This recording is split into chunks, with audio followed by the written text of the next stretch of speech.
This podcast is a production of Unfiltered Studios. If you would like to know more about joining Unfiltered Studios, please visit our website at unfpod.com for more information. This episode of the Fandalorian podcast is brought to you by the Adler Real Estate Team. If you live in New York, anywhere between Manhattan and Montauk, and are looking to buy or sell, you need to call the Adler Real Estate Team. This real estate company is run by a husband and wife duo that, in addition to being real estate agents, are also a public school teacher and a police officer.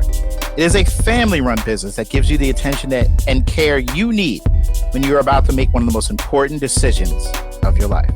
And I know from experience. Also, if you mention that you are a fan of the Fandalorians, they will be able to get you up to $2,000 back at closing. It doesn't matter if you are buying or listing.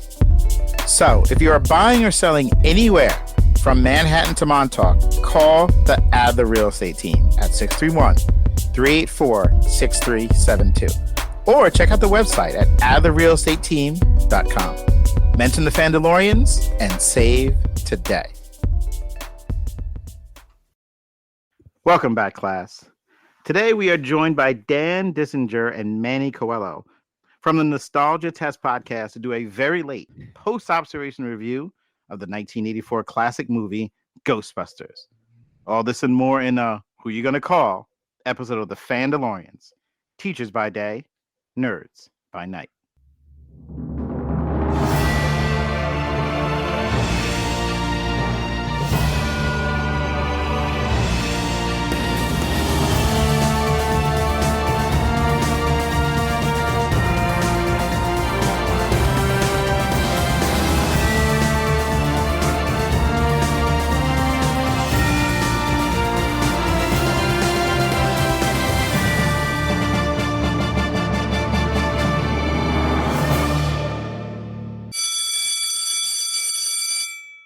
That is the bell.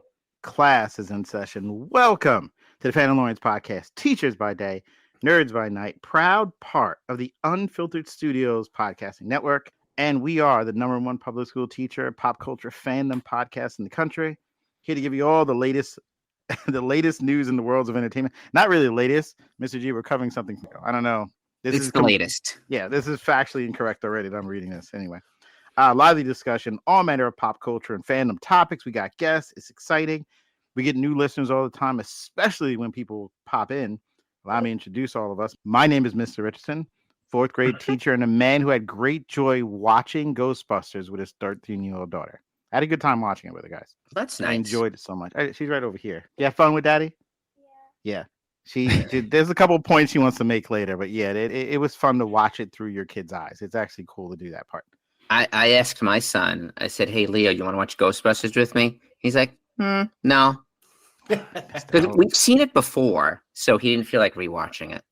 She's seen it before, too, but she's old enough now to get a lot of the Peter Venkman stuff. Yeah. And that's, I think, took it to a different level for her. Mr. McDonald is absent today. He's off coaching a baseball game. His son's winning a baseball game. He said he might pop in if he gets back in time, because this is one of their favorite movies. We grew up together. We talked about this a lot, but he's not here. But my other co-teacher is 2nd grade teacher and the man who finished listening to Last Seen Alone by Laura Griffin. You finally finished that? Yes, and this is a book that I read. I'm part of my community book club, and this is the book club book that they've chosen. There's a whole lot of people in the book club, but not everyone participates, and I'm one of the few men that actually read all the books or try to read all the books. And so this book, though, was the absolute worst narrated book I've ever listened to in my entire life. It drove me insane. Everyone is in the book club chatting about, are you listening to the book? It's horrible. It's really, really bad. It's just the guy who did the voice was trash. It was a woman, and she did not do a good man voice at all. It's absolutely terrible. It's not what you want, Charlie. Not at all. It's really not what you want. Not at all. It takes you out of it. It did. Takes you out of it. It was terrible. It's sad. You know what? She was one of our listeners too, and now she won't be. She's not going to be. Because you know what? You don't even care though. I'm sure you don't even care. No. Mr. G's hating. It's okay. I was, which I usually don't. But that's usually my gimmick. Yeah. Anyway, we have guests today because Mr. McDonald isn't here. We found other people to drop in, so we brought in the best podcast, the only podcast that could do this Ghostbusters thing with us. from the Nostalgia Test podcast, we have Dan Dissinger and Manny Coelho. There it is. Manny, There I it got is. it. Got it. I got it. You got it. I told you before. I actually felt like I was in school, like Yeah. a teacher stumbling over my last name. We're falling apart. Thanks for joining us, guys. I appreciate it. Oh, thanks for having us on. Super excited to do Ghostbusters. Tell us about your podcast. Sure. We are the Nostalgia Test podcast. We do, Manny and I have been longtime friends for like over 20 years. And we go back to our pop culture past, whether it's movies, music, food. We've done TV commercials, TV shows, and we put it to what we call the Nostalgia Test to see if it's still good or if it's just nostalgic or if it's just super, super horrible, which we call, well, we have a few things now, right? Manny's like Three Musketeers bad, Airheads bad. Yeah, Airheads bad, Take Off Your Pants bad. Anything that didn't pass the test, we have now set that as the low bar, which is that it should have never been made, put out, or should just stay in the locker and never be visited again in a nostalgic way. So that's kind of what we do. We're now doing our season now, which is the 2024 season, is doing the 90s. So we've been putting a lot of different things in the 90s to the test to see if we want to ruin our childhood or not. So and like exactly. And we have Nostalgia Now, which will do new stuff, which like is things that were around before 10 years. Everything else has to be at least 10 years old. And then we've also do like Nostalgia 101, which you have like professionals on, like directors and actors, toy designer, which we had on recently, and scholars from all over the world to talk pop culture. So it's been quite a ride with the podcast now. It's been growing pretty high. What toy did they make? I love toys. Oh, Tickle Me Elmo.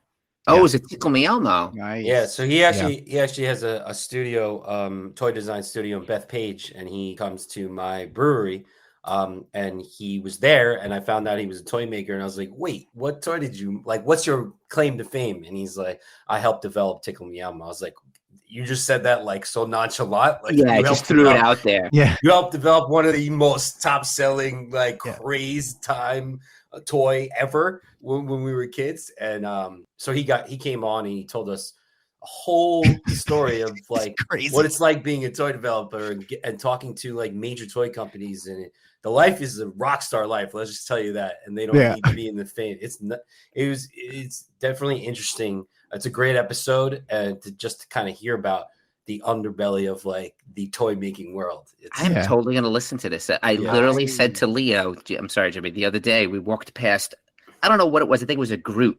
And I just happened to say, he went to touch it. And I was like, it said, tickle me Groot, don't touch it. But just nonchalantly threw it. He's like, you never heard about it. It was Tickle Me Elmo. Yeah, it's and it's great because he does like other things. Like, I never even thought about it until talking to him that a board game is a toy. Like, so he even helps develop those kind of things and stuff too. And there was a couple of things he couldn't even talk about because he's got like NDAs and stuff. So it was really interesting. And to like talk to somebody that's thinking 2 years ahead of us of like what could be the next big thing. Exactly. It's really cool. Yeah.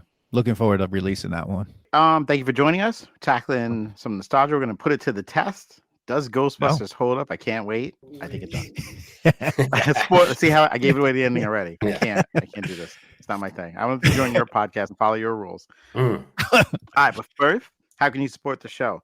Start by asking your child's teacher if they need anything. Listen, the year's almost over, winding down in our classrooms. If you have children in school or you know people who are teachers, ask them if they need anything. We always talk about they need tissues. They do.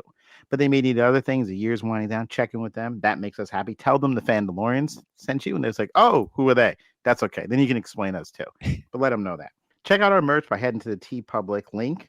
The link to our storefront is in the bio of the show. And as always, all our proceeds go to the Laney's Legacy of Hope, which is a nonprofit organization that engages in fundraising and activities to provide assistance to families with someone suffering from pediatric cancer.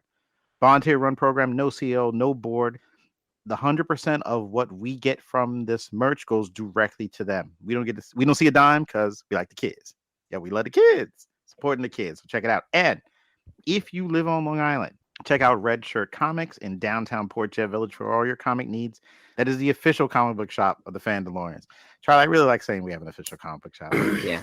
It Nice. sounds cool. We don't have an official brewery yet. No, we don't. We need to. Yeah, it's great that I do shameless plug all the time on our show. Yeah. So this is an official brewery just because one of the hosts owns the brewery. So it comes up all the time, and we now have like different commercial drops just because I've done it so many different times. Yes, it's official. I love to do shout outs. Get a free thing. I want some free. Well, what is we're talking about your brewery? What brewery is it? It's Lithology Brewing Company, located in Farmingdale, right on Main Street. We've been there. We're going to be celebrating 8 years. It's a 3-barrel craft brewery company. We actually have New York State liquor and wine there as well. So we're a New York State farm brewery. So at least 60% of our beer is made with New York ingredients. We go from IPAs, obviously, just because you need to pay bills. That's not my favorite beer at all. No. To Pilsners. My favorite, and we just won a medal for it in New York State, is our brown ale. So the Lithology brown ale. It's on tap right now, but the keg's about to kick this week probably, and we'll put on new stuff. There's about like 12 taps that are constantly rotating. So check it out. Thank you for the shameless plug. No problem. It's more than welcome. Yeah. Okay, guys, thanks for joining us. I'm heading to the brewery soon. I'll have fun. I'll bring my 13-year-old daughter. I lied about bringing my 13-year-old daughter. That makes no sense. But no, I can't. You're too young. Oh, no. What's a brewery? I can't even tell you what a brewery is. I'm not even going to do it. So don't even. We have kid events all the time, actually. Yeah. Oh, they have kid events. You can come. You just can't partake in the brewery part of it. Kids are allowed. I might actually bring my daughter now, but we got other things to do. We have to talk about Ghostbusters. It's a late assignment. Playing the late assignment jingle. Shout out to Mr. Hewitt who wrote this for us. Oh, it's so late. Fandalorian life has got me so busy. Podcasting all the time is making me dizzy. Teaching by day, nerding by night. How am I supposed to get this thing right? I'm down on bended knee. I know I had 3 weeks. Please accept it, please, with my sincerity. Well, is there extra credit? Ghostbusters is a 1984 supernatural comedy film directed by Ivan Reitman and written by Dan Aykroyd, Howard Ramis. Stars Bill Murray, Aykroyd, Ramis as Peter Venkman, Ray Stantz, Egon Spengler, 3 eccentric parapsychologists who started ghostbusting business in New York City. Sigourney Weaver's in it, Rick Moranis is in it, Annie Potts is in it, Ernie Hudson is in it. Based on an idea conceived by Aykroyd, he wrote the script originally for him and John Belushi. Following Belushi's death in 92, they kind of reworked it. Ramis came on board. His original concept was a little expensive, so they end up pivoting towards New York City, like more of a grounded feel. Relatively high for a comedy, $25 to $30 million budget back then. And the studio had little faith that this would work out. Filming took place from October 1983 to January 84 in New York City and Los Angeles. And due to competition for special effects studios, they put some of their money to developing a studio to work on the effects and the miniatures and puppets they need for this film. Released in June 8th, 1984, critical acclaim, became a cultural phenomenon.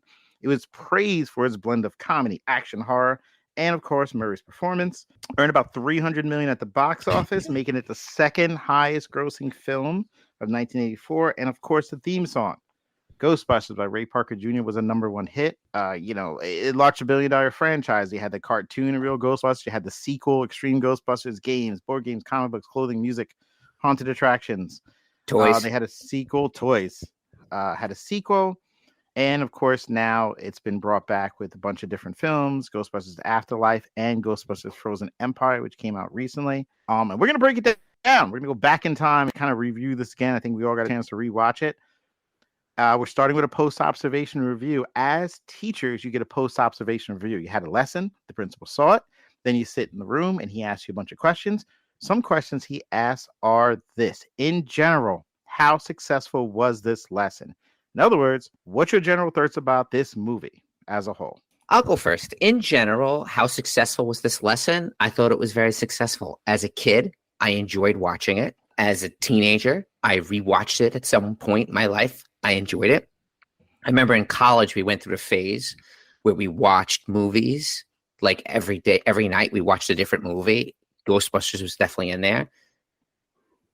I've seen it with my children on more than one occasion, and I just rewatched it the other day and I enjoyed it. So successful, definitely. It has given me how many years of enjoyment. So it's definitely successful. What about you, Daniel?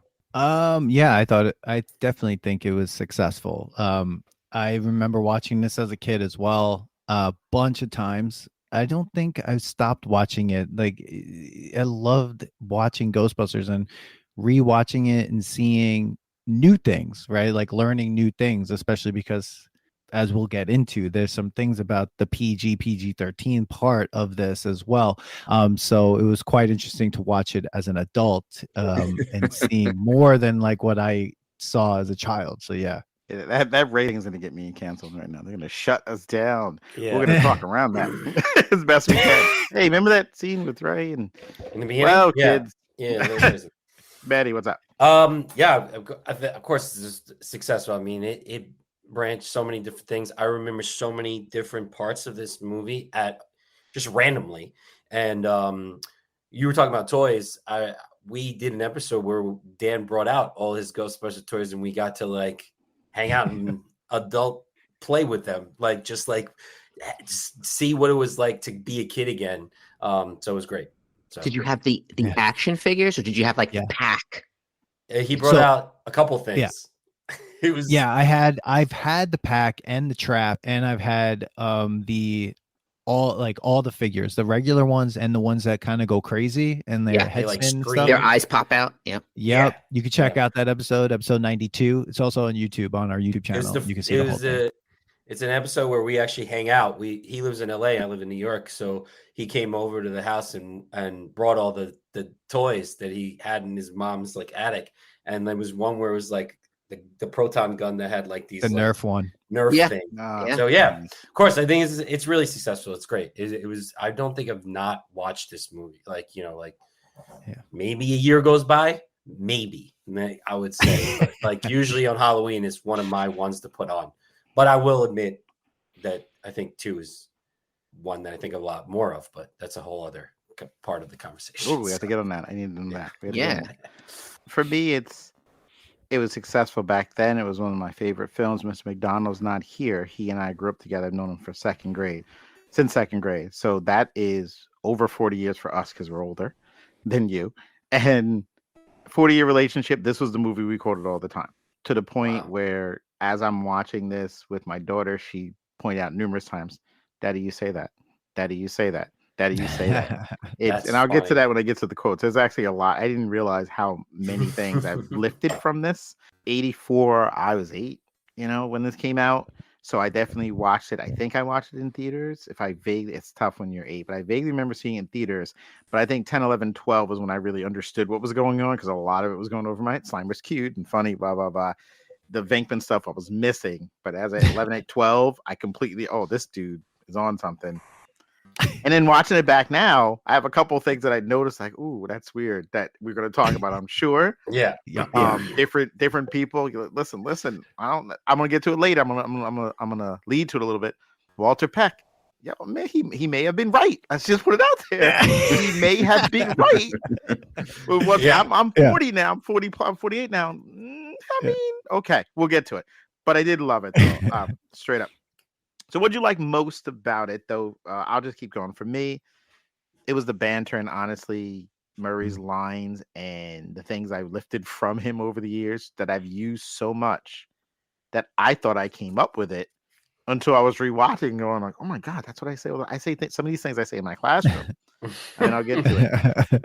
It's that part, and just watching him cook, watching the show, watching him carry every scene. Just loved it. Love that part of it. What about you guys?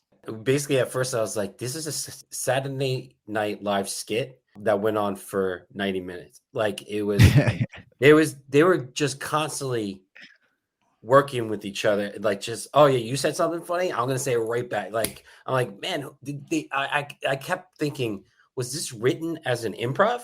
Like it was like, oh, this is the situation you're in. Just go. And I'm like, yeah, like how did they work out the timing but that well? But you think about it, like how professional these guys are, like, and they were at their prime. Like, I would say they were at their prime here, right? Like, Yeah. right. Oh, definitely. So like, and then you get, you know, Murray in something, he's always going to want to steal the scene.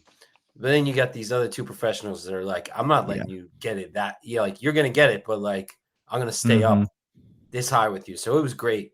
That banter was my favorite part of it. Like, and things that you like, Dan, you just mentioned it, like things I didn't even catch that I'm like, what? Like that was like a nice little dig. It's like, oh, I think we should split up. Me too. Like what? No, like like you know, the underlining of like, exactly. Do more damage that way. Yeah, exactly. Okay. But and it's funny because Bill Murray, like when I was watching it back, I was like, he was my favorite character, even like when I first saw the movie as a kid and teenager and everything like that. And watching it back now, though, it's funny because a part of me is like, he is just there. Like, he's not playing anything. He's just like, put Bill Murray in a costume and let him improv, which he did. Most of this stuff is improvised. And I think they had a whole fight of trying to get him to be in this film. So, like, Bill Murray was, you know, Bill Murray. And so, like, but watching it back for me, like I caught a lot of the comedy that Harold Ramis was putting in there. I mean, Egon is hilarious, like on a whole other level. Like when he's like, you know, with Annie Potts and she's like, well, what kind of hobbies you like? I like to collect mold, spores, and fungus. And he just walks away. Like it's just like, it was quite, I mean, everything he said, like he just throws out there like in this very deadpan kind of way, was quite interesting. And it was weird to have two people being that type of deadpan, like Harold Ramis and Bill Murray in one film. My favorite Ramis line is like, you know, Egon, what do you got? Sorry, Venkman, I'm terrified behind the capacity of rational thought. Yeah, it's so dry. Just right. Sorry. He is killing it. I did some research. I'll put this in because you mentioned it. Because I did some research on the casting and everything. I won't go into everyone yet, but for Murray, since you brought it up, he was essential for Ghostbusters because originally they wanted Winston's part to be played by Eddie Murphy. Yeah. He was going to do it, but then Beverly Hills Cop, and obviously he made the choice, and that made more sense because of Beverly Hills Cop. So they reduced his role. So then they really wanted Murray to be a part of it because they needed an extra person. But he's known for just signing on to projects at last possible second.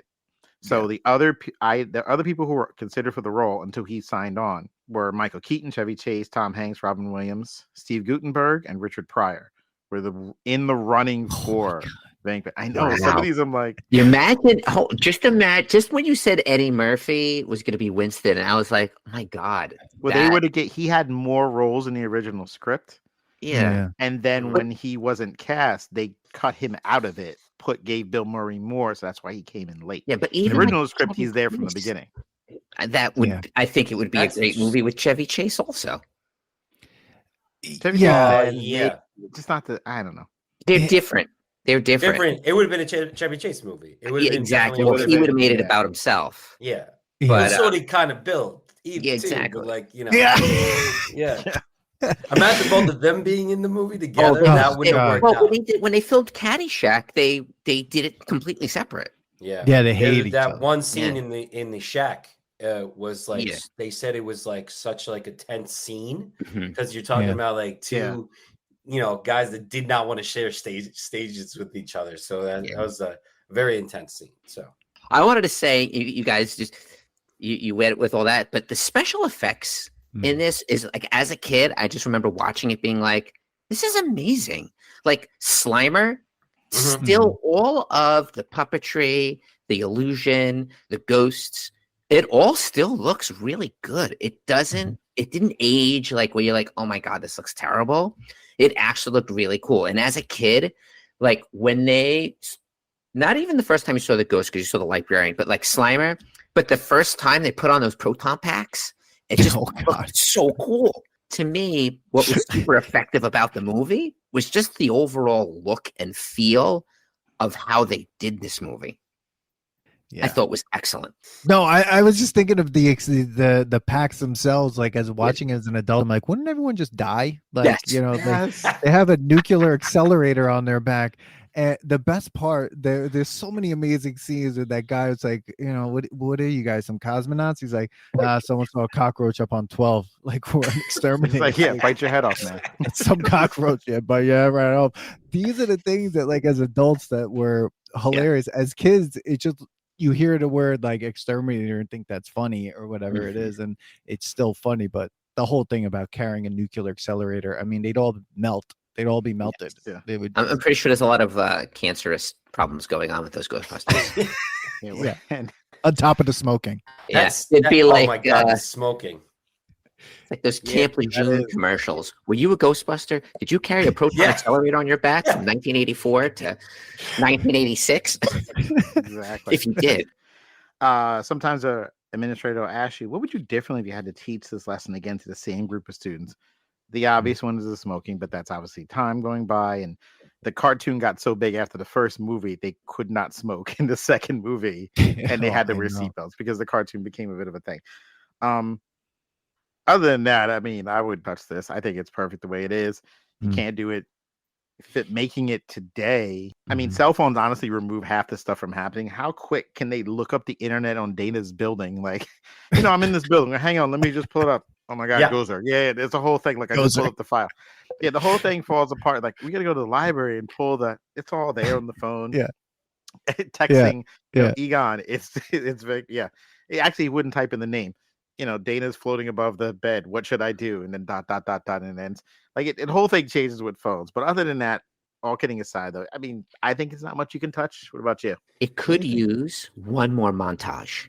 That's one thing I actually really liked about it. I never realized it, how many montages were in this one movie. Because there's not just one, there's like several. There's a lot. I mean, it was the 80s, so exactly. We needed that montage. I love the montage of them, like, when they're like in it and like they're catching all the things. I was like, this is so great. It's so fun. Like, that was like the fun part. I actually thought like kind of the middle of it was a little slow, but I was like, I guess you need it for the buildup of the relationship and him trying to finally win her over. And then like how silly it is when they go, like, he thinks he's on this date and stuff like that. But like, I don't know, I guess I can't really change anything. Like, it's too, that all needs to be there, and it's only what, an hour and 45 minutes. Perfect. So like, that's, and I'm down with that. Like, I don't want anything longer. So like, I'm okay with that.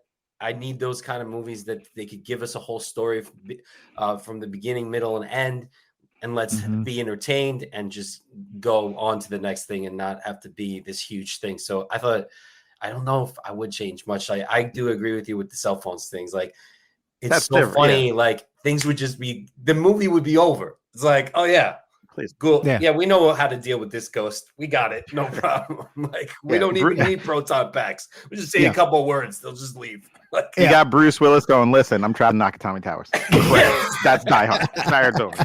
Well, I mean, a great cameo by Reginald VelJohnson playing a cop. He has now been a cop in New York City, LA, and Chicago. So he's from Ghostbusters to Die Hard to Family Matters. This guy, he has had to move around a lot and get new jobs everywhere as a cop. But as soon as he showed up, I was like, get the hell out of here. I was like, I cannot believe it. I love it.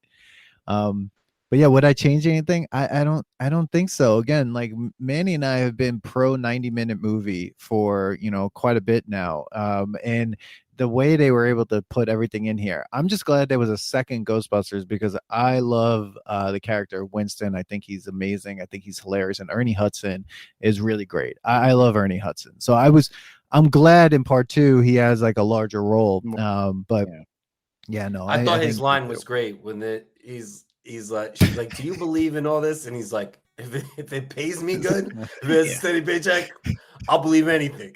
I was like, yes. I love it. Tell him about the Twinkie. Yes. And then the deadpan, what about the Twinkie? Like, they just, they were so good. They were just cooking the whole time. It was incredible. So good. Yeah. Welcome to the Teacher's Lounge. If you ever venture into the Teacher's Lounge, there are some conversations going on. You may overhear a few things like this.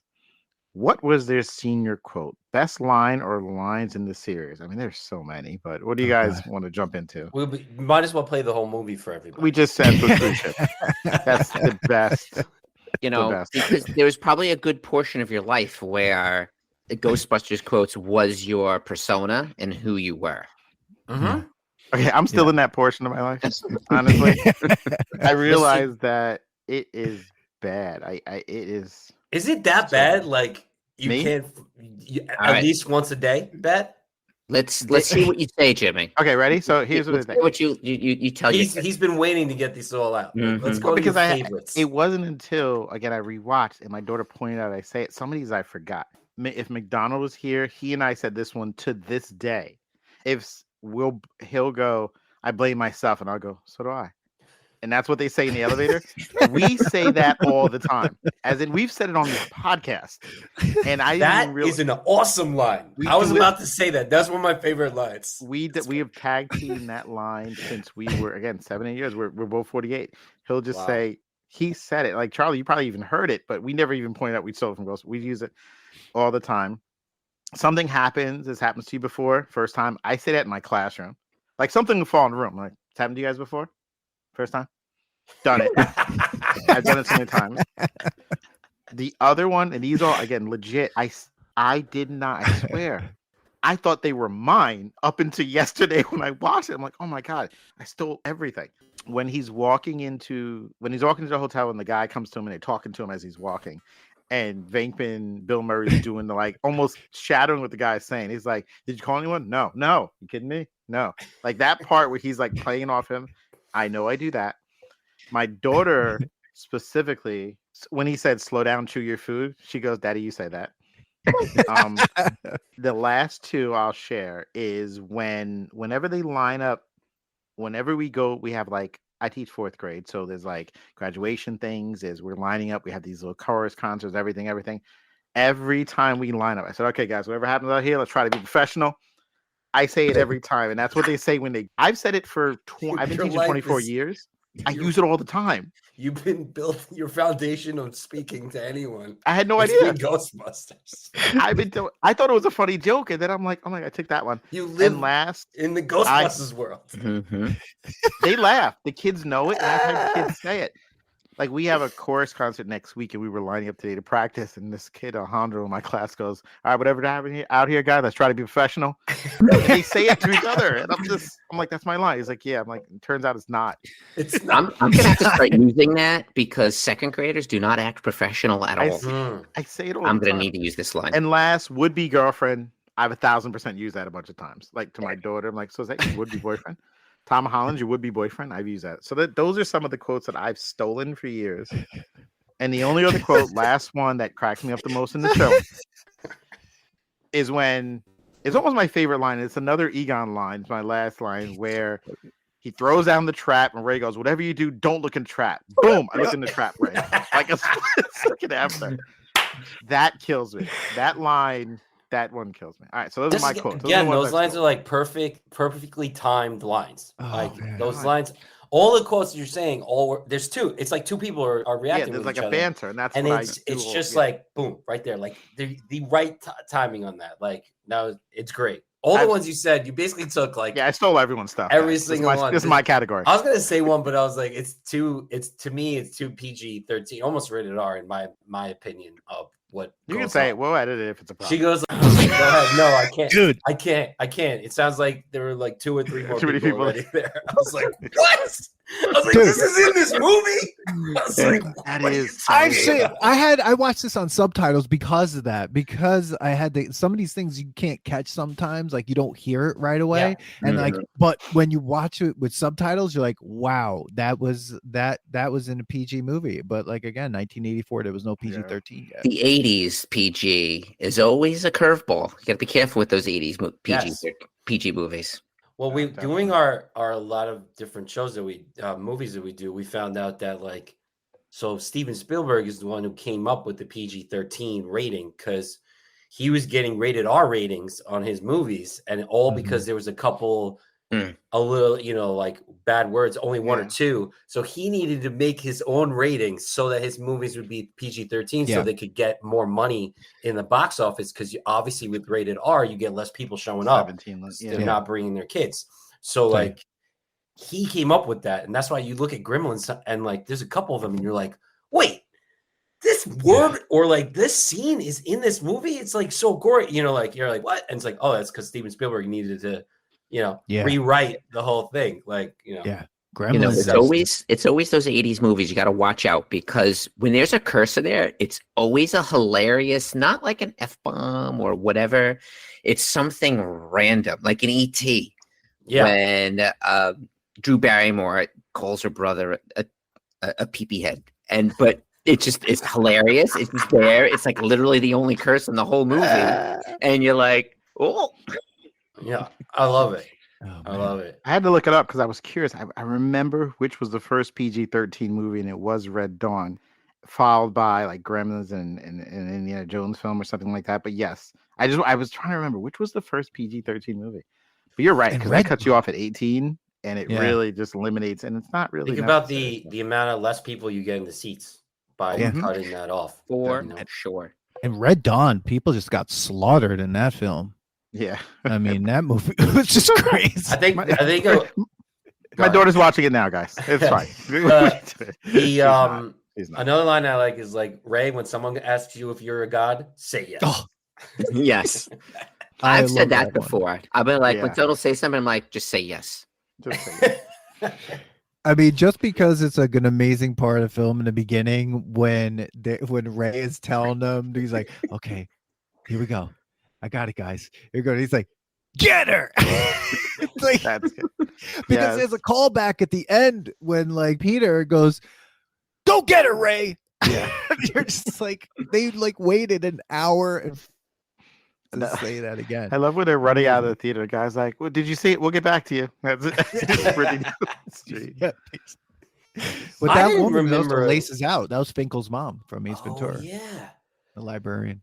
Yeah. I thought the beginning of that movie was interesting. The scene with the librarian and then like the harsh cut to just the Ghostbusters. I'm like, what did we just watch? Because that beginning was cool. Like I was like, this is suspenseful and like the running with the camera, like just the angles and stuff. So I went to school for film, so I love the cinematography and stuff of it, and then like the suspense that you got from it. And at that point, I'm like, wait, this movie was actually scarier than I remembered. Yeah, like there's more of a dark comedy aspect to this movie than the second one. The second one is a little bit more jokey, I feel, but like this one is definitely like there's a lot of adult humor in this one. I think even though we watched it as kids, right? And like obviously it worked for us, but like they needed. I love when people are making these kind of movies because you have to play the great things like, well, these kids are here with their parents. The parents have to bring them in and have them sit down. They're not here alone. So we need to make this movie just as enjoyable. So let's put some adult humor in there or like make it a little bit more for the adults as well. So it's a great movie when they could figure out that balance. Like where as kids, we didn't realize this. And now we get to see this 30 years later. And we're like, whoa, that's even funnier just because we got the joke finally. Like, so I think it's great. That Google slide was on point. So most rewatchable moment or moments in the series. Moment in the movie. Sorry. Mr. G, let's hear you. I think the best part is literally when they go to the very first ghost where you introduce the Slimer. And that whole part of that movie, just when they're dealing with the maitre d', talking to him, and they're like, oh, don't worry about it. And then they're trying the proton packs out for the first time. The sound of the proton packs, it like just comes out. And then it's just like, I love how they miss. It just goes all over the place and it just utterly destroy that ballroom. And it's like it's completely hilarious. That whole beginning, that whole scene inside of that hotel is funny from start. The second they walk in to the second they walk out, it's hilarious. I gotta agree. Like, there's a part when he's like, they're walking like because cutting the editing is great because you get the Major D's talking to the woman. She's like, "Don't worry, you'll be able to get back in." And then they're cutting to what's going on in the different floors, and you have Egon. That goes very silent, and you just see Egon. And the guy's like trying to get into the room or something like that, and he's just like just doing the scan. And it's just he pokes him, and I was like, "This is subtly such a great." I have to agree. That's the scene that it's a great, like, these are the Ghostbusters. Like, this is what you're seeing. Like, we're going to get you in the timing of just verbally. Timing is great. And just the way it was set up was great. That little sketch was great. Like, that's why it was such a great movie. It was like Saturday Night Live over and over and over again. We're getting like 10-minute sketches that were like, oh, let's see that again. Yeah. Like, I want to see it again. Yeah, so but I'll go with that one too. That whole scene is hilarious. The whole part. I mean, even when they're walking down the hall and they shoot the nuclear weapons basically at the poor woman who's trying to just do her job. He's like, "What the hell are you doing?" And they're like, sorry. They're like, all right, I guess that's the test. But if these are nuclear, everything would have. But she just went right back to work. She's like, all right, like it's like normal day to day. He's like, good test, guy. Good test. And she gets shot at by something. Like, but these guys are like superheroes in the point that they just destroy everything. Like everything gets destroyed. At the end, so many civilians must have died. Like in collateral damage galore. Yeah. And it's one thing I noticed throughout this whole thing was like how many times they leave the Easter egg of the Stay Puft Marshmallow Man. She buys, like Dana buys Stay Puft marshmallows. They're on the counter. Then their building is next to the firehouse is a building with Stay Puft Marshmallow Man on it. And so like this whole part, it's like going all the way through, and you're just like, oh, well, I guess that makes sense why Ray kind of like says that at the end. When Bill Murray's just like, Ray's gone bye-bye. Most rewatchable with me is I honestly have to agree with you guys. The run from we got one to the montage after they catch the first ghost is pretty much a good 15-minute run of just fantastic. As much as you do camera, like look at the camera angles, I love thinking about the writing. And I'm honestly, I mean, star students later, I'm giving it to something else. But if I give a star student to whoever the person was, that first opening scene is scary in the library. Then you meet the crew and they're hysterically funny. So now you're like, it's a comedy horror. Like we said, it's one of the first ones. And then whoever's idea was it when they first talked to the ghost for the ghost to turn it and go, shh, which was the scariest thing imaginable because that's not what you think it's going to do. Yeah. And then they go, and Peter's face like, okay. And then they walk back over. Brilliant. But yeah, the run from the alarm to the montage. Yeah, I think that's like the most rewatchable thing. I do like when they, a couple other things, but that's like my favorite part, that 15-minute zone there. That kid said, what? Funniest moment in the film, intentional or unintentional. Sometimes we have unintentional movies because they're so bad that it's funny, but this isn't one of them. All right, what made you laugh the most? If you could pinpoint one thing that really cracks you up. Oh, man, what about you? It's the entire movie. There is one unintentionally funny moment that I found absolutely hilarious. And I couldn't timestamp it because I had to watch it on Tubi, streamed on Tubi, and there's commercials. So you can't really figure out the timing. But it's the scene towards the end when the guy, whoever the guy who shuts it down, and they're running out of the Ghostbusters headquarters. And the last person to see is Rick Moranis. But he's like running like the Hunchback of Notre Dame because at that point Gozer's taken over him.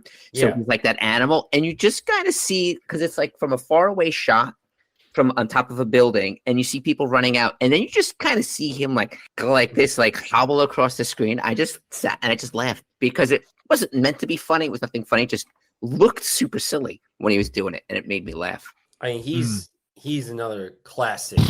Amazing. I mean, unfortunately, what happened to his wife, and of course, he like the whole history of him and like how he chose his kids over his career. I mean, just imagine what we saw Rick also at his prime, and I thought, I mean, he played his part in this was amazing. Even in the second one, I mean, he's just so good in anything he's in. Like, name anything that he's in that you're like, great. I mean, Honey, I Shrunk the Kids. Amazing. I'm like, so like I have to agree. He did that so well. His like physical features were so good. You know, like he didn't even have lines right there, and it's like you're still thinking about it. Mhm. So Well, he improvised that whole part in his party. That's like one whole improvised scene and one continuous shot, like in Goodfellas when they go through the bottom, like through the basement of the restaurant. yeah, That's one continuous shot, one improvised scene. I mean, he was a genius improviser. I mean, Yeah. absolutely. I mean, he played this role amazing. Like the guy was like weird, but like. But who does your nerdy, taxes? like, Weird. And then he just didn't get social cues, but then like just kept going. Yeah. Like, you know, I exercise. I sped it up. Yo, I sped it up. So I did a workout in 10 minutes. I was like, I really what? wish we were talking about Ghostbusters too, because the scene in that movie at the courtroom, and he's like, once Yeah. I turned into a dog and they helped me. Thank you. And it's Judge is just looking at him, just like the judge. great. Oh man, that he is the great. best. My crazy internet research was they offered John Candy the role, but he didn't get it. He didn't understand the scripts. Oh, Rick And so Really? he said, I said, come on, I did a lot of research for this. You know me. Yeah, I don't think he would have played that part as good. No, but here's Rick the great- Moranis, like, so they nailed actually it. have how he was planning to play it. So he was Um, offered the role. He told Reitman he didn't understand the character and suggested portraying Tully with a German accent and multiple German shepherds. No. But the filmmakers felt there were enough dogs in the film. He didn't want to do it. And then Ivan Reitman had to work with Rick Moranis on something else, sent him the scripts.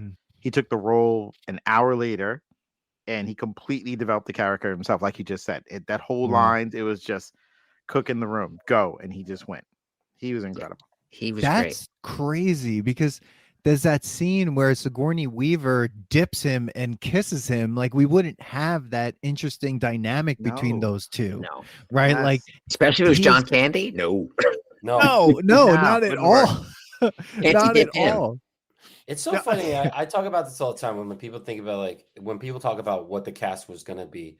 Like you imagine it and you're like, it would have been a whole different movie. And it's Yes. like there's reasons why this all happens and like why this became this popular. It's like it would have been funny maybe, but maybe it wouldn't have worked out to be this like it's like phenomenon. lightning in a bottle. Yeah, because like this John Candy in that role. I mean, maybe I would have seen him as like a regular Ghostbuster, but like Yeah. in that role, like I don't know. No. You ready? Since we're on this, let me quickly run through the rest of the casting what ifs. Okay. I got a few more here. First of all, for Egon, Christopher Walken was up. John Lithgow, Christopher Lloyd, Jeff Goldblum, which could have been funny. Yeah. Not as dry because he plays a little bit of dryish as well, but I don't know. Again, I love Egon anyway. And Michael Keaton again was back for that. And Egon, the actor who did it, came up with his own version of the character. Obviously, we talked about Eddie Murphy thing. The other thing I have is they 100% did not want Sigourney Weaver to do it because of Aliens. She's too much of a serious actor; it can't be done. So in her audition, she got on the ground and started barking and howling like a dog, being funny because they didn't think she could do anything comedy. I'm like, this isn't going to work. Yeah. And she really wanted it, so they gave it to her, and that's how she ended up in it. But these other women auditioned for the role as well. Daryl Hannah, Denise Crosby, Julia Roberts, and Kelly LeBrock. It's so 90s and 80s. I'm sorry, so Wow. 80s. That is so crazy because I would imagine that she would be up against someone like Jamie Lee Curtis for this. Like Yeah. I see those Yeah. two like in like right, because contention she for wasn't movies really like this. she didn't play she was more of the straight role in this. But she needed that. Like the scene when Bill Murray walks into her apartment and he has that little squeegee thing, and it's like, and she's like, "What's that?" He's like, "It's scientific." Just one of our little toys. Yeah, and then he like dingles the piano, and she's like, Yeah. Yeah. they hate it. I So, actually, she played that Mi- role She perfectly. was great. Mr. G, I was going to bring that up. That I think it was great that she was serious because that scene, to me, was great because you're almost like she was kind of making fun of it's like Bill Murray, like you're not taking this serious. seriously. You're not doing this, and why are you doing this? What is this for? What? And he's just trying to hit on her. And I think there's a quote that I actually did like was like, "We both have the same problem." You. Yes, it was great. I was like, she just totally trumped him.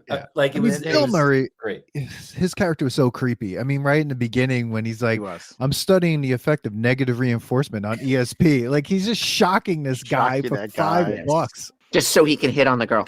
Yeah. I that scene kind of like I was like, can we delete that scene? I would say let's just delete that scene.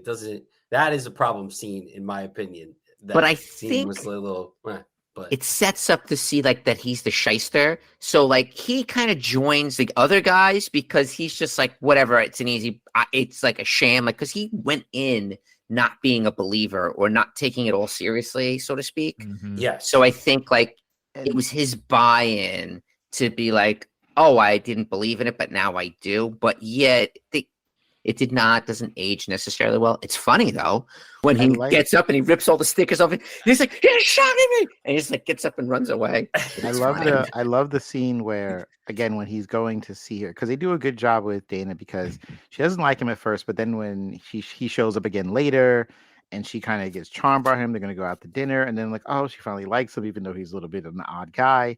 Then he gets there and what happens. Her being possessed was just brilliant, again, writing, because it added some sort of emotional stakes for the Ghostbusters. Otherwise they're stopping Gozer and there's nothing there. Now like she's on the line and she actually likes him, so once he finally gets the girl, so to speak, and she's in danger, and now you have the stakes there. And I think one of the best lines in that scene where she's floating above the bed, and he's made jokes the whole time, all the way through, and then he literally says in a calm voice, "Please come down." Like you could see he's slowly starting to freak.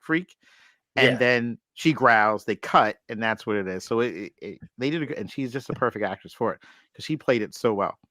Like the whole cat and mouse thing to the end. Then he's like, she's drugged up with about the. Where did he get the story? Like they were going on a date. Was he just carrying this? Listen, you're stepping on my where we're gonna get to, which is things that don't make sense. That was my thing. So he brought it with him. that was actually on my list. Just in case. Anybody else have a funny moment? We're gonna keep going. I mean, there's so many lines still. Listen, do you smell something? Like that was really amazing. Oh, the jail scene was hysterical to me. Oh, I love that scene. So be good, for goodness. Like it's just that's the thing I used to say as a kid all the time. Anytime it was quiet, deadpan, I would just be like, "So be good, for goodness sake!" But out of nowhere. But yeah, I mean, I don't know. The whole movie is just so rewatchable. You're right. I mean, that candy bar scene, that was so weird. I want to know why that is. When like Peter gives Egon the candy bar. What is that? See, you know what you need? A Zack Snyder director's cut of, because you know how much they had to cut out of this movie? Like probably hours of them just riffing and just saying ridiculous stuff. Oh yeah, definitely. To get the gold that they had, there was probably a lot of stuff that wasn't as funny and stuff they just couldn't put in the movie because they wanted to keep it PG-13. I definitely agree. I mean, or PG. It's like you brought up Robin Williams was supposed to be in this, right? The movie would be 10 hours long. Cast. The movie would be it would be 10 hours long. Have you heard of like when he went off on things and people were like, "All right, you need to stop." Like apparently Aladdin, they had to like change so many different things because of it. So I think it would have been a different movie. Because a different movie. Bill Murray's more deadpan. Robin's more like animated. You would know in the scene that he's doing this. You wouldn't be 13, 14 looking back realizing, what did he say? Like, the sarcasm, he doesn't really do it that well. They made the perfect cast. It was meant to be. Yes. Class was the capital of New York. Student, Martin Luther King. Things that don't make sense. All right, what do you guys got? What literally does not make sense? As a kid, as an adult, now I get it. But as a kid, I always thought it was weird that it was the gate, the keymaster. What is it? Gozer. And the lock. Keymaster and the gatekeeper. Gatekeeper, yes. And it's like, now I get why she's the gatekeeper and he was the keymaster. But as a kid, I didn't get it. I mean, she explained it to Bill Murray. Yes, she truly did. But as as a kid, I didn't get it. Nope. It wasn't until I was older that I get, the gate and the key. Oh, I get it. Even though that's clearly what happened. Clearly. I just didn't get it. I didn't get why I guess now I do. There's a part where like Ray's character is dreaming. Yes. And you have to watch that happen for a little bit. But like there was like they showed you that it was a dream. And then you just see him like rolling around in bed. And I was just like, that scene didn't need to be in there. But like, I No. guess it was like the joke of like, she's taking off my pants. Like, so he's dreaming about Yeah. being with ghosts. So I'm just like, It was the weirdest why? thing. Part of In the my montage. terrible internet research, it was like apparently he really, really wouldn't do that scene. And they really, really kept trying to talk him out of it because it just didn't make sense. Oh, But he complained wanted to enough. do it? Oh yeah, He wanted to do it? Dan Aykroyd really, really wanted that scene in there, and they were trying to. Again, this is internet, so it has to be true. I read it online; it must be right. Sure. And Absolutely. they tried to get him not to. Back and forth. Finally, they gave it and put the scene in there because that's what he wanted. Didn't need to be. I mean, I would cut that I too. You're right, appreciate we that it forgot was about like in the montage, like Mr. G said, like, so you kind of forget about it, but like because we were like dissecting it, I'm like, no, this doesn't need to be here. Yeah, and they did that like little like, this is a dream. This is a dream, like the where the screen went. So you were like, oh, okay, so he's thinking about this, but like still, I'm like, doesn't need to be. Why do you need this? It? Is like, the, how's it? Like, so you're That's the saying problem Ray with really Dan loves Aykroyd. ghosts? Like, okay, no, this is a Dan Aykroyd problem. I mean, like, there's a lot of like movies that, like, if you go back and look at, I mean, if you've ever watched, like, unfortunately ever seen Blues Brothers 2000, this is a Dan Aykroyd problem. Or like, I mean, he goes overboard in things where like there shouldn't be there. Like, they didn't need a second Blues Brothers. And you know, you know, when you read the actual idea of what Ghostbusters was supposed to be, I'm like, thank God that never happened, because it was supposed to like be almost like Bill and Ted running through space and time. Really? Oh yeah, with John Belushi, like, and that would have been Ghostbusters, and because Belushi passed away, this is what you got, because Harold Ramis came in there and was like, okay, we're gonna have to rewrite. Expensive. Let's do it in New York. Oh, that sounds like a terrible movie. No, they were supposed to be sound great at all. I mean, look flying at through Big Trouble space, fighting. Sorry, I didn't mean to cut you off. No. Flying through space, fighting ghosts. That's basically what they were doing. That's what the original script was. Dan Aykroyd is just fascinated with ghosts. Apparently, his family, that's their thing. They're into ghosts. That's why he had the brainchild of it, or the ideas of it. But then, like you said, it was taken into crazy, crazy spots. That's probably why you get all those quotes, like, just like the Philadelphia mass turbulence of 1947. Those are all real events that he threw in there. He didn't look it up. He didn't look it up. He has a tattoo on his arm. He didn't look it up. Okay, I'm throwing it out there, guys. I mean, I know a lot of stuff going on in the world. Walter Peck. We talk about Magneto being right if you watch X-Men. Walter Peck may have been right here, guys. It's the Environmental Protective Agency stepping in because a company has built some sort of thing in the middle of the city. They're hunting ghosts. They're using device. Now they may not know what the devices are, but when you see the montage with the cover of Time magazine showing the proton pack, it's pretty clear Time magazine find out what the proton, because they had all little lines saying what each part does. Someone picked up the magazine and said, wait, what do they have? Where? We should look into this. Now, in addition to Walter Peck being right, he should receive the award for the person who's terrible at his job as well. You shouldn't just shut this off. Like that could have been the dumbest move. Like, it's two conversations here. Should they investigate? Yes. Should he shut it off? No. When the guy who does this, I forget the guy, whoever was there, electrician said, I don't think I should do this. First of all, Walter Peck. I love that it's just an electrician. Yeah, I don't know the Con Ed guy. Like who?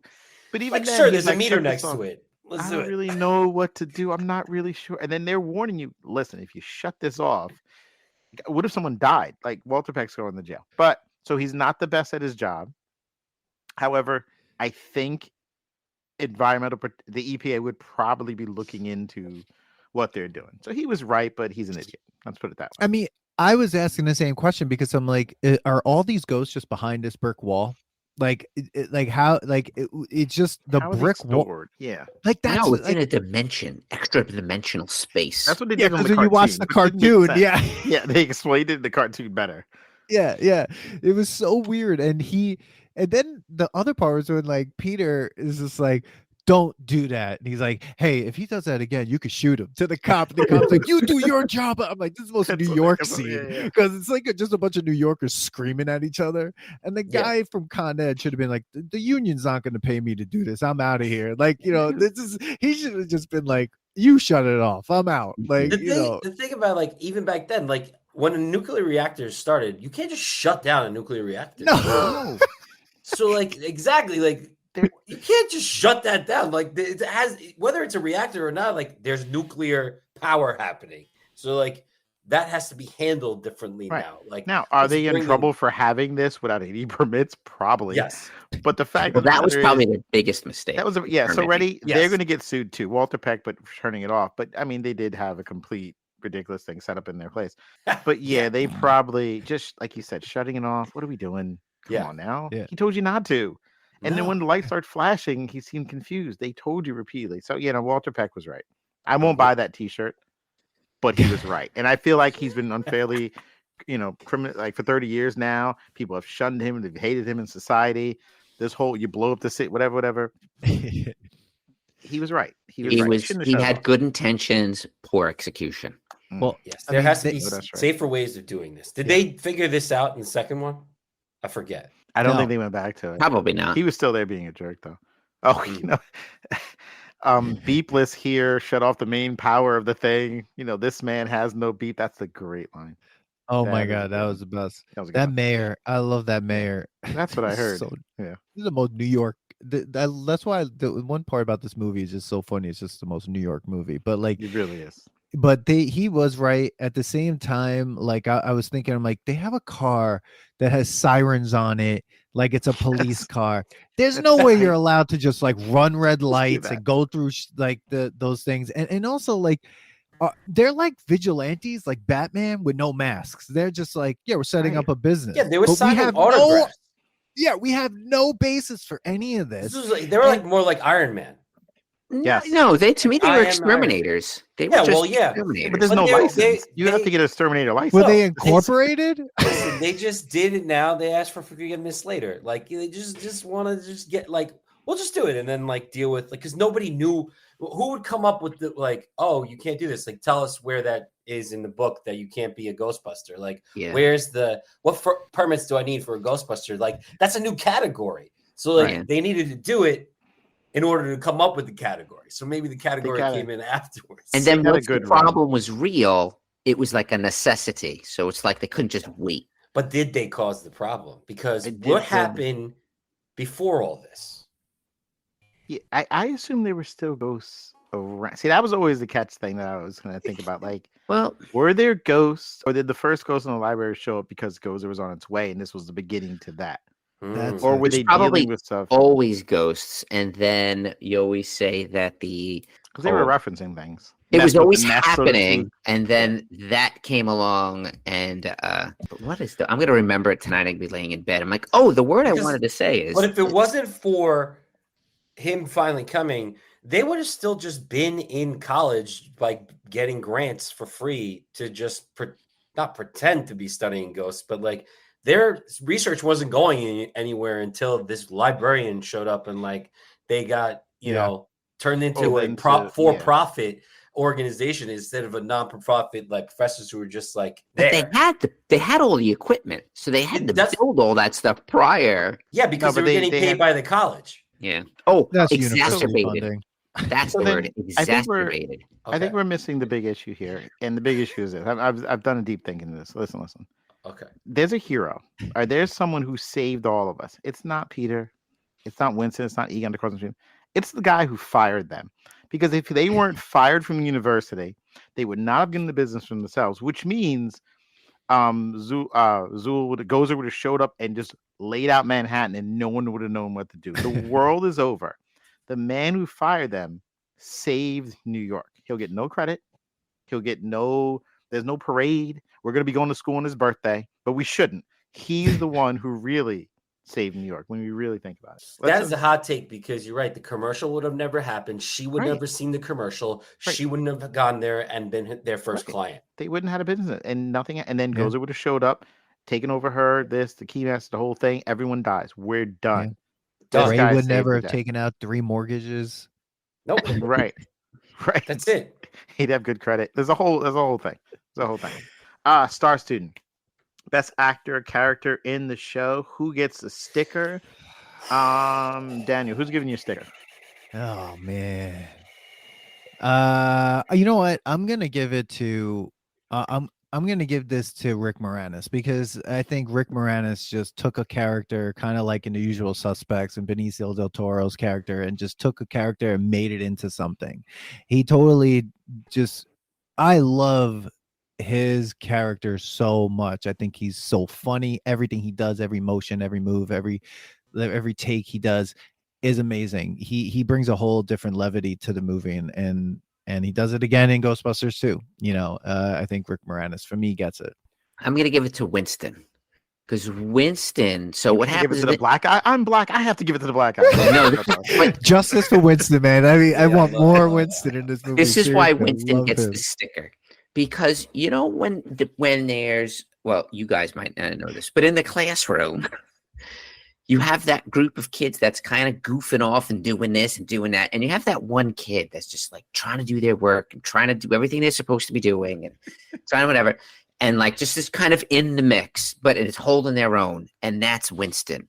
He was like, as the actor, he was thrown in to these guys that like had this thing that were named people. And then here comes, I can't think of what's his name off the top of my head.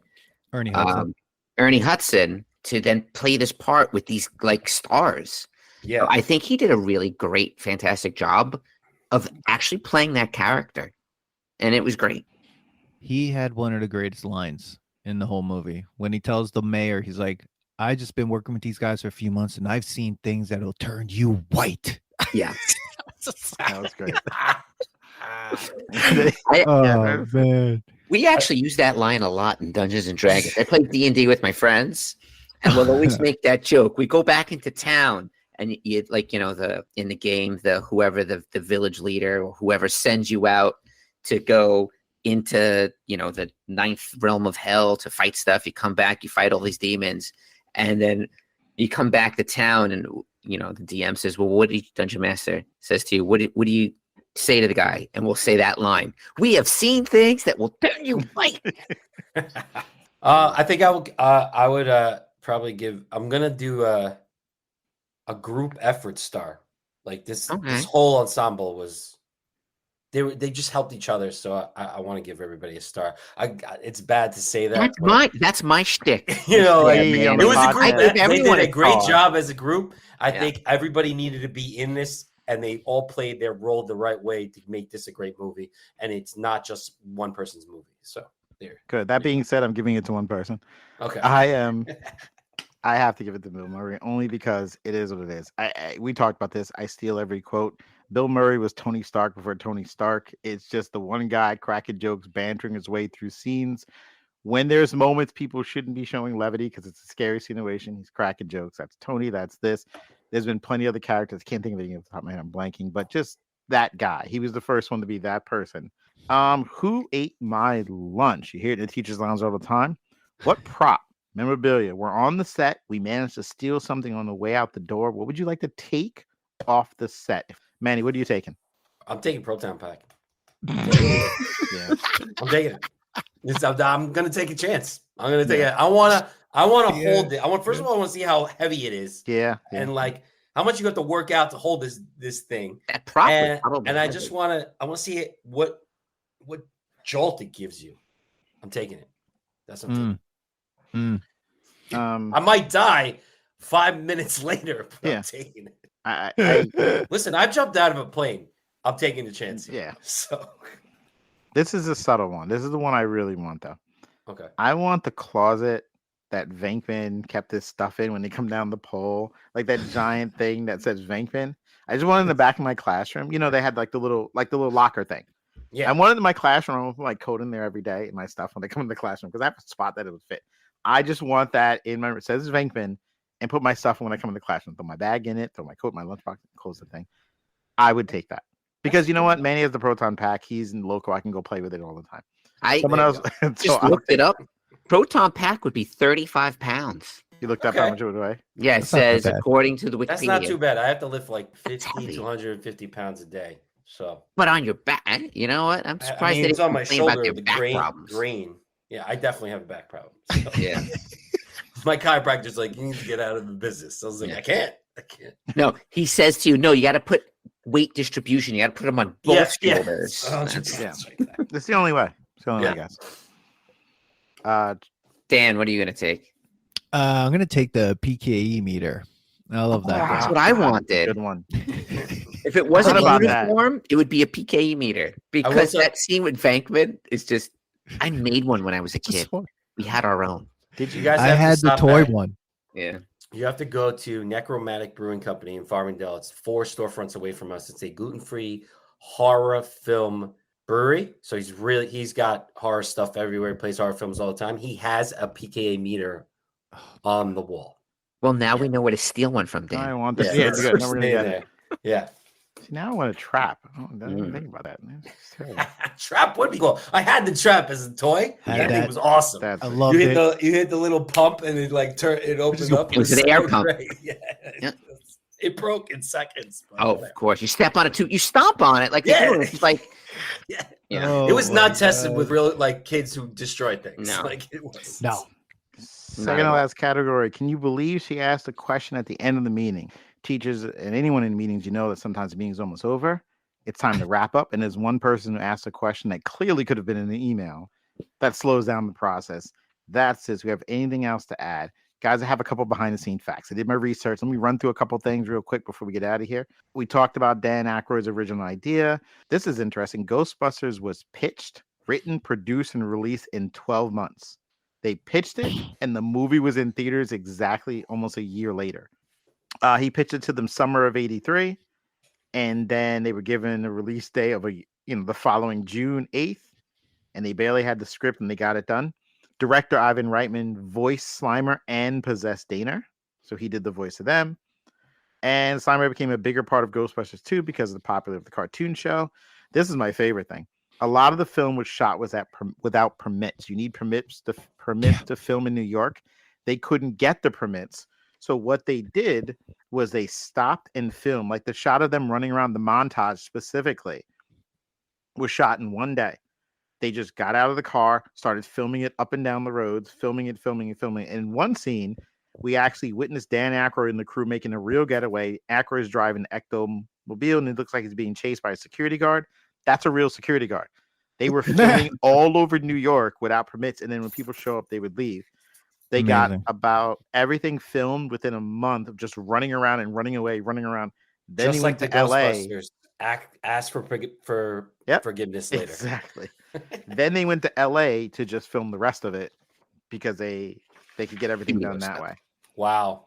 Yeah, interesting. Couple facts. That I kind of found. happened with Rocky and like him running in Philadelphia. He did that without any permits and stuff. They Oh yeah, just there's a were couple running. of scenes where you could see like people like what's going on? Yeah, they were like, "What's going Yeah. on?" And the guy who throws an orange at him, that was just like Totally. a Yeah. thing. Like they didn't know him. They were just like, "Oh, Yeah. there's something great happening here. Let's just throw him an orange." Like it was funny. They same thing they did with this Nick Cage movie called I think it's The Vampire's Kiss or something like that, where he was just on the city streets of New York screaming, "I'm a vampire," and no one reacted. Everyone just kept walking past him, and he's just Sounds on about the right. streets of New York, just like, "I'm a vampire." I feel like and you could everyone's get just away like, with whatever. I feel like nowadays you could probably get away with a lot of Do it on your films that phone. way because nobody cares No one what's cares. happening People anymore. film so much. We're so People- numb that it's just like, Yeah. whatever.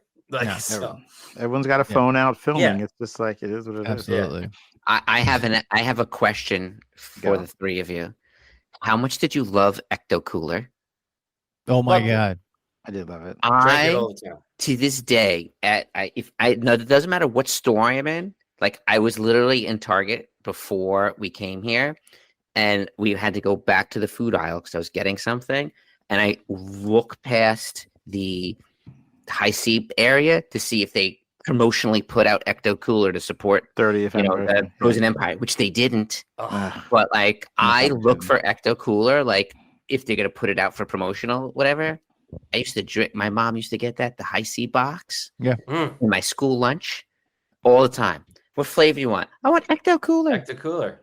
Did you get There's it a- in the metal thing where you had to put a hole on each side? That's how No, used to do we it. got the high C The cardboard juice box. boxes. Yeah, like for the my straw. lunch. That's Did you ever see the show The Bear? I Yes. don't watch. Mr. McDonald loves that show. Yeah, I So- watched it too, though. There's an episode where he goes to do a cook at a kid's party, and they make Yes. from scratch. They make Ecto Cooler. Oh, He amazing. like makes the real Ecto Cooler and stuff. which That's is- right. Probably That's tastes right. so much better than the high C. Yes. one, but- Yeah. There's a YouTuber called the LA Beast, and he on one of his videos he drank an Ecto Cooler from the Ooh. 80s. Like he bought it and said he does this all the time. He buys like cereals from the 80s and 90s and he'll eat it. And it was not good. He drank it and then It didn't last. it returned. Preservatives No. did not last. That's weird. That's a plot twist. I assumed it'd be fine. I would He also assume it was drank- like a Twinkie. I would He also assume drank that an it's- Orbitz. He got some Orbit soda and Oh, drank that. No, it's not No. what you want. You know what I Absolutely. also loved? All of the promotional food. Like they had the pie. Yeah. Like it was like ecto. It was a vanilla pudding pie that they dyed green, and it was the slime or Terrible. ecto pie. I loved all that stuff. Same It thing was with- the same pie that was the Ninja Turtles pie. They just changed the Yeah. pie. And It was that thing mutagen was inside. gross. Yeah. Oh, I love those Teenage Mutant Ninja Turtle pies. I love them. I did some research, guys, before we get out of here. Last thing, ready? Okay. I tried to figure out exactly how much money they made in the amount of time we had. Because the way I figure this started around late September to about November, based on everything I looked into and what was going on. They spent about 3 weeks to 4 weeks being Ghostbusters, right? By the time they set up. I'm not sure the 5,000 per ghost is legit. I feel like that might have been just what they, and that was so subtle with Egon doing the 4 fingers, like, special this week, $5,000. Oh my god. Yeah. That might be because we don't know when we're getting another case. We got to go for broke. I can't imagine they come to my house and look around and be like, yo, $5,000. I think maybe it'd be less. But okay, go. I'm sorry. All right. Oh, no, what so year Ray, was this? you- 86. Yeah, but here's what I was thinking. I tried to figure. I assume I stuck with it. I said, okay, let's suppose there's 5,000 to go. So let's just, at worst case, say they'd actually charge everyone that amount of payment plans. Okay. So when they exploded and the ghost came out of the tower, I paused and freeze frame. I counted all the individual things that came out. No, I swear to God, I did. I swear to God, I did. To see it, assuming each one would be a ghost. I'm trying to factor in how much they cost, not counting the montage. We know Slimer came out. This guy took over the taxi drag, whatever. I counted 24 individual balls that could be them. That's just what I saw there. Some could have went downtown. We don't really know. Doing the math, that puts it around $113,000 over the 5-week period. That could be, and so if that's true, they are ripping Winston off because he's getting $11K a year. Yeah. He's getting ripped off. That's my point. Of course, and That's obviously the other costs. They got to pay for the electric and whatever. But go ahead. I mean, they got to pay for the nuclear reactors that are on their back, too. That's expensive. You can't just plug those in with an eye. Just No. Ray bought a car in 1984, a used car for $4,800. Now, my first car was used. It wasn't even $2,000. It was $1,500. Yeah. He got ripped off. Ray's a moron. Yeah. And not only that, did he Everything get a in that car. $4,800. Ray's a moron. Oh, I just looked brake up. pads. Yeah, what'd you got? $5,000 in 1984 today is over $15,000. Oh my God! All right. They made 15. I don't think I money. have 15,000. I think I just live with the ghost. Yeah. Still not a livable wage in New York. though. No, that's No, but that's going to over. be- But over a 3-month No, period. that's not- $15,000 is one. Per Is ghost. one. per ghost. No, I know, go. but like if you look at the cost of All right, living so in that New York, would've they live been- in a firehouse. They have a nuclear reactor. They have 3 That's employees true. plus Annie Potts. Shout out to Annie Potts. We got to give a shout out to her Yes, we amazing do. acting We and do. everything she did. Told you, but- both star for the group. Yeah, no wonder in Ghostbusters 2 they had to like do birthday parties. Yeah. Mm. Well, people didn't want to pay anymore.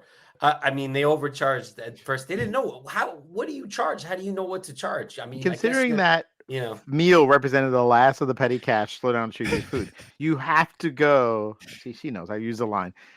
You got to go high with your only one because, like I said, Yes, might not getting you're more. right. We go 5. They might go less. I think Yeah. they did pretty good for 3 months because then after this, apparently, What was the total again, Jimmy? is 115, and I could be off Yeah, so that's like what 360,000. about. Now I could be About off with my in- count of the ghosts in coming out. nowadays. Listen, guys, I might be wrong. I apologize. Would I'm they off by have the to- ghosts. But like then how much money do they What are you get for reporting? defeating Stay Puff? And how much and Gozer? Well, the second Counted movie one. they got screwed on that. They refused to pay him. Well, They see should have that got a lot. That's the thing. Like, did the insurance pay off? That building should have paid them because they that building is the thing that caused this chaos that happened. So, like, they got screwed because coulda- they probably they shoulda didn't caught- incorporate. I would have done Yeah. like This is probably his whole Right. proprietorship. Yeah. Yeah, but I would have done like, Yeah. you know, there's a surcharge for like king ghosts, Right. Like The bad boss. Yeah. the boss, like the bad boss at the end. You know, like the final boss that costs like 100,000. But all they did was Right. There's a giant marshmallow. Yeah. Walking down the street. All Okay, they- we have to go more than $5,000. all they did was Imagine they blow didn't- everything up. Imagine they were like, listen, we can't turn on these packs until you pay us. Like we need Well- a deposit first. Like here's an I need estimate. first and last month. We needed a whole just to be. And So that's what why here- nowadays it would work with Venmo because it'd be like, just Venmo me, and Yeah, then I can right. turn this thing on. But, Egon, like, go. Like you get the little thing. This is where it's Charlie, what's up? crazy. So Square. you said 115,000 was your calculation. In today's money, that's only $350,000. They couldn't afford anything in Manhattan. But you're missing the 350,000. September. that was only 4 weeks. But this is September to about Oh, okay. October to November before everything went down. Like in Yeah, Yeah, but that once gig. Gozer went away, was there? that's it. But see, that's the thing. Are there more ghosts to deal with, according to the cartooners? But I'm assuming they're not. Either way, 300,000, 3 months. It's pretty much like an accounting office that did really well, and they Yeah. did good. now They got to could just fix go- stuff. They're getting sued. I don't know. Yeah, they could There's a just lot. do other things, just like claim unemployment until the ghosts come again. Right. It's like being like a landscaper. Like, Seasonal. the season. God. There's no Yeah. ghost Right. season right now. So, Gozer like, comes back in September, guys. We Yeah, don't. like, we're hey, not. we're gonna go back to work then. Like the We'll be in Hawaii. it's We're gonna be closed in for the Maui. season. Venkman's going to be Maui. shady and just kind of shut it down a little Yeah. bit to like Yeah. let a couple escape every now and then. that's We gotta go job back and- security. It's job Exactly. security right there. Guys, Gozer's coming. Pay up. Exactly. Insurance. Like, wouldn't it be a Ghostbuster insurance plan? Like, ready? There's a ghost today? anywhere in your Nowadays? vicinity. I'd 15 pay for grand. Ghostbuster insurance. Sure. I'd pay insurance. Just in If case you a knew ghost there was a did that ghost many. like near your like If you're in house, if you're in New York, because according to every different genre, New York is a problem. From Yeah. Avengers to this. If you live in New York, you have to if you live in the Avengers universe, you have Yeah. to have superhero insurance. Your Is there? insurance not I was to. just going to say that, Jimmy. Is there superhero insurance? there is As in the me who's Avengers. written 1,000 comic books, yes, Yeah, they have damage is. control insurance, and you get the insurance. So if Thor is tricky because they can't consider him an act of God, so they might not count him. But anyone else destroys your car. Oh, shiesty. Yeah, they do. Insurance companies, any Insurance universe, man. companies. Charlie, any universe, they get Dude, you. they're gonna They don't find find- any way to not pay.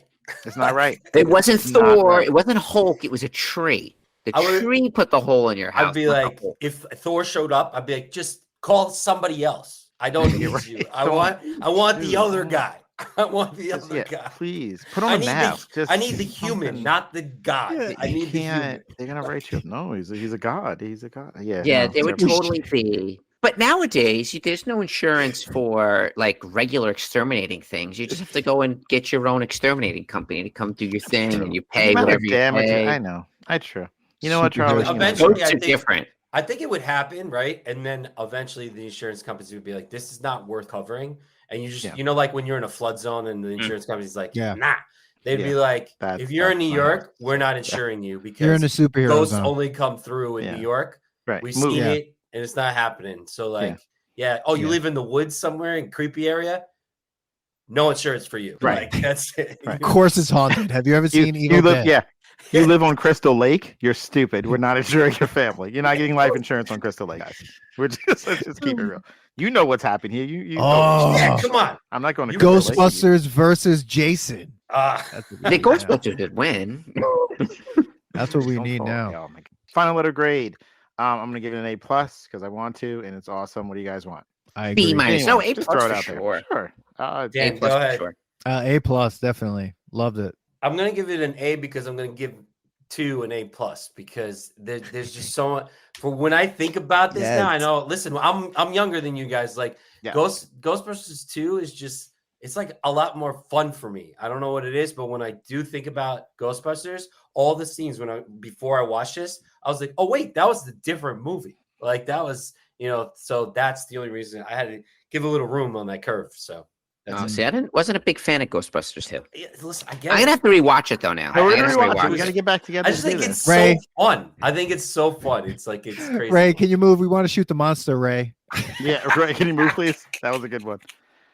Guys, where can everyone find your podcast? Yeah, we are the Nostalgia Test podcast. We put our pop culture past to the test to see if if movies, music, food, TV shows are still good or just nostalgic or just terrible. And you can find our podcast everywhere you get your podcasts: Apple, Spotify, iHeart, Google, and on All our of it. website on our website, thenostalgiatest.com. You can follow us across all social media at the Nostalgia Test and at Nostalgia Test.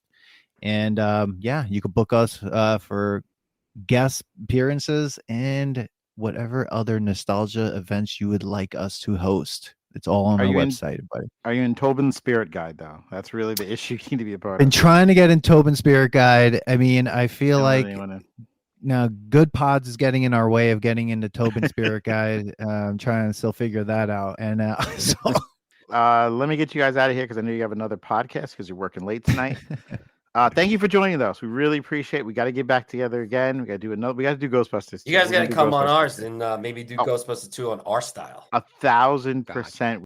Well, we did Ghostbusters 2, Manny, with the Last Row podcast, if you remember. I forgot about that now. Yeah. We'll do something. This is we'll like get together. No, I think this was a lot of fun, though. I had a lot of fun. We have plenty. We have plenty of things to Tango and Cash. There we go. For Daniel and Manny and Mr. G, I am Mr. Richardson. Thank you always for listening, and we'll talk to you next time.